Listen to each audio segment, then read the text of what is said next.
இந்த வீடியோ பாருங்க, சிங்கம் நம்மளை துரத்தி பார்த்திருக்கோம். ஆனா இந்த பழங்குடியின மக்கள் சிங்கத்தையே துரத்தி வேட்டையாடுறதுல ஸ்பெஷலிஸ்ட். ஆமாங்க, சிங்கத்தை பார்த்தா காடே நடுங்கும், ஆனா இவங்களை பார்த்தா அந்த சிங்கமே நடுங்கும். சிங்க வேட்டைக்கு பேர் போன பழங்குடியின மக்கள் தான் இந்த கிழக்கு ஆப்பிரிக்காவை பூர்வீகமாக கொண்ட மாசாய் பழங்குடியினர். இவங்க சிவப்பு நிற ஆடைகளை தான் போடுறாங்க. சிவப்பு சிங்கத்தை பயமுறுத்தும் அப்படின்னு நம்புறாங்க. அதுதான் வீரத்தின் அடையாளம் அப்படின்னு நம்புறாங்க. நீங்க நினைக்கிற மாதிரி இவங்க சிங்கத்தை வேட்டையாடி சாப்பிடலாம் மாட்டாங்க.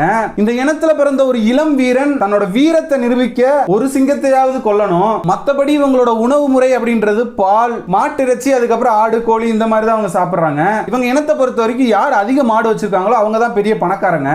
இவங்களோட அடுமூன்ற அந்த குதிரை நடனம் உலக புகழ் பெற்றது. இந்த டான்ஸ்ல பாத்தீங்கன்னா நேரா தவிக்கிட்டே இருப்பாங்க. யார் இருக்கிறதுலே அதிக ஹைட் தவறாங்களோ அவங்க தான் பலமானவங்களா பார்க்கப்படுறாங்க.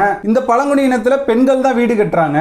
மண், பசுச்சாணம், மரக்குச்சிகள் இதெல்லாம் கலந்து தான் வீடு கட்டுறாங்க.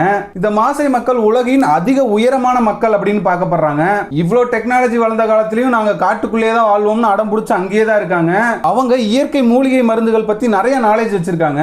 இதனால அவங்க ஹாஸ்பிட்டல் வர வேண்டிய அவசியமும் இல்ல, அவங்களே அவங்களை ட்ரீட்மெண்ட் பண்ணிக்கிறாங்க. இப்போ சிங்கம் வந்து அழிஞ்சு வர ஒரு பட்டியலில் இருக்கனால இந்த மக்கள் வந்து சிங்கத்தை வேட்டையாடக்கூடாது அப்படின்னு சொல்லி கவர்மெண்ட் சொல்லியிருக்காங்க. நீங்க யோசிச்சு பாருங்க, இந்த இனத்துல இருக்க யாருமே சிங்கத்தை பார்த்து பயப்படவே மாட்டாங்க. இந்த இனக்குழுவை பத்தி நீங்க என்ன நினைக்கிறீங்க அப்படின்றத கமெண்ட்ஸ்ல சொல்லுங்க. Okay, Tata, bye bye. நான் உங்க அசோக், அண்ட் உங்க அசோக் பாயிண்ட் ஆஃப் வியூ.